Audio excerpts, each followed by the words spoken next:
You're an artist. You have been painting for a while and you know your artistic voice. You've got your artistic style. And then something comes along and says, there's a change coming. What do you do? Do you ignore it? Do you pay attention to it? And if you pay attention to it, what questions do you ask?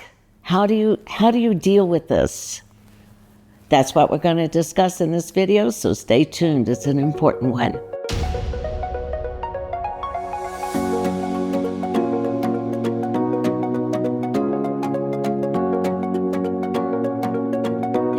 As you know, I have been painting for a very long time.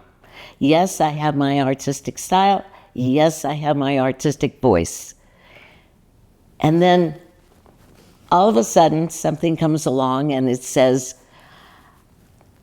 there's a change. There's a change coming. And I've been working with this change for a year. And you know what happens when you go through this change of you're trying to find something, but what I want to do is to have a looser style. I want brushstrokes that make a difference, that say something. But what happens is that you start out in this new style that you've got in your head that keeps coming up saying, I want this, I want this. And then about halfway through, you end up, without realizing, going back to your old style. It's a killer. But I am going to share with you how to get beyond that, how to get through that, because I just had a breakthrough. And I want to share it with you and show you how I did it and take you through the whole sequence. So let's get started. So here's the canvas. It's a 36 by 48. And I love it. And I've drawn my design on with charcoal, added some color, and now I've added even more color with blending. I'm loving it. You can look at all my drips there. I've got lots of drips.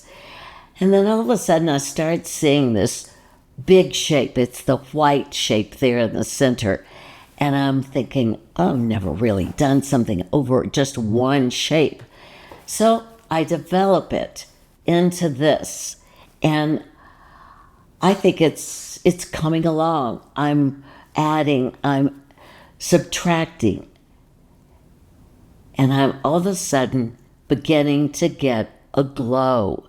And you know me, I love glows. So here's a close-up of it so you can really see it.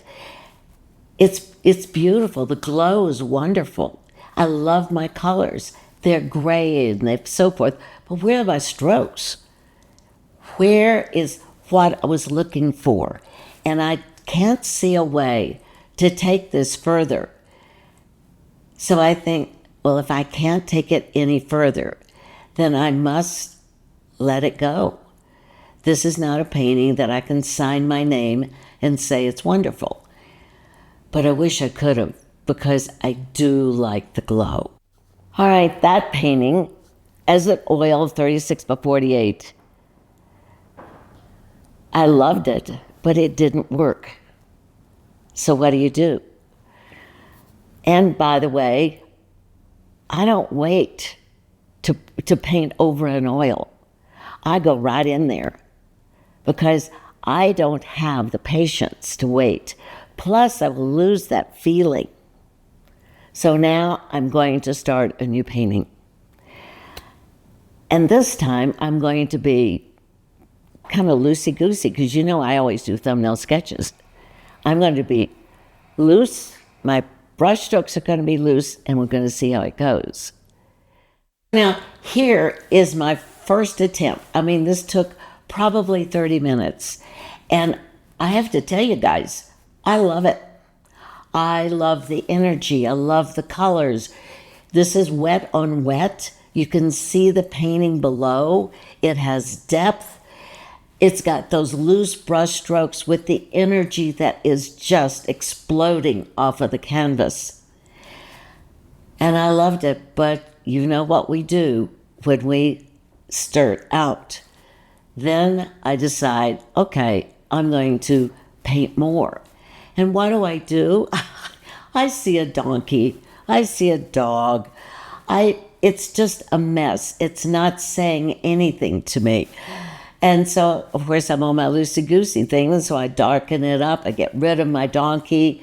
I've got lots of marks and lines and so forth. I'm trying my best to get this to work. And then I even simplify it, really, really simplify it. And I'm not excited, but I'm working. So this is really the final piece of this. So I'm going to show you the close-up so you can see it closer. But here it is, close-up, and you can see there's not much there. There's no design. In fact, it's on the right side is white mostly, and on the left side it's mostly blue, and I am just to my breaking point here. I have put on all of this paint, and now I'm frustrated. So now I'm back to square one. I'm back to where I always go to. And so I thought, I've got to approach this different. If it's going to end up being different, I've got to approach it different. So I thought, what I'm going to do is I'm going to take or look at old paintings to see what I liked about them and maybe find an answer there. All right, here's some paintings, some older paintings that I went through. I love these paintings that I'm going to show you. And I'm seeing intense color. I'm seeing, guess what? I'm seeing shapes, beautiful shapes, good contrast. And even on this one, look at all the shapes. Look at the blending. But I don't have my strokes here. This was what I wanted to get and go into. This one, definitely gorgeous shapes. Big shapes, medium size, and little shapes. And even my landscape has shapes. This is a scene that I saw on the way to Taos. It's in San Luis Valley, and it was a foggy, rainy day, so this is about as far from what I saw. But what I saw, even though it was foggy, I saw bright colors. Even the bright colors, though, notice they're in shapes. And this one is big shapes, little shapes, but shapes over and over and over. So it was shapes. It was shapes that I had forgotten that were so important to me.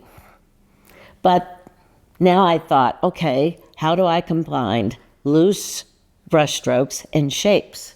There has to be more to it than that. And these are the questions that I started asking myself, such as, what did I want the painting to say? What did I want it to be like? And I thought, well, I know what I don't want. I don't want it to be pretty. I want my abstracts to be powerful. And I don't want them to be precise. I want them to be loose. And I don't want them to be perfect. I want them to be so that the viewer can walk in that painting, literally enter that painting and have feelings. Well, really, you know what I want? I want the viewer to walk in and see this painting and know that they have to have it. And they weren't even looking for anything like this. They didn't know they needed it. That's the best. So that's what I'm aiming for. So instead of the 3 Ps, I want it to be a PLR, which is powerful, loose, and relatable. So now I'm back to square one. But I'm at square one with knowledge. I now have a whole new thing. So I do a thumbnail sketch. Now I can't do it on the 36 by 48 because it's so wet. Nothing would draw on it. So I still, in my mind, I'm seeing it. Here's my thumbnail sketch. As you know, I do thumbnail sketches. I didn't on the blue one, and look where it got me. Because I don't, number one, my thumbnail sketch is just a guide. I'm not, as you will see, going exactly by this, but I just want to look at the shapes. I want to see if they're working. I add some black just to give me some idea of where the center of interest is going to be. And I do it with a Sharpie because I can't erase. This took me probably less than 15 seconds. I go very fast. So, but on my actual painting, I have decided that this is going to be a yellow painting, mostly yellow. Remember, what's underneath that's also extremely wet is blue. So my first attempt looks rather like a mud bath. It's a muddy, yellow, greeny, it's not pretty. But my shapes are there, and I know. See, this was so wet I couldn't draw the design on. It was just too wet. So here we go on this, and I'm getting to like it, but I've got some definite things that I don't like, and I think there are probably at least 5 different colors of yellow, maybe 6 or 7, and I'm developing the design. But look at the upper part. I am adding white, and it is still muddy. Now, I've decided that it needs a bit of yellow at the top. So I add a little bit of that, and then a lot of my changes are going to come at the bottom part because I want to develop the shapes, and I want to divide up some shapes of that to support this big shape. And it's very, very, very wet. So now this is, you can notice that I have changed that top yellow a bit. Why? Because it was too pronounced. So I put some white over it to push it back. Now you can see some of the old painting, the blue on the far right. There's some blue poking through. And I'm really beginning to like this. Now, before I show you the final image, I want to know what you would have done different in this situation. And I hear this all the time. I don't want to ruin the painting because, it's almost there. And I'm afraid to do something because I'm afraid I'll ruin it. Well, I got news for you, babe. You cannot ruin what does not work. It's not working, you can't ruin it. Get to work on that painting. Pull out some. Get a painting that's not quite there and do it. Ask these questions.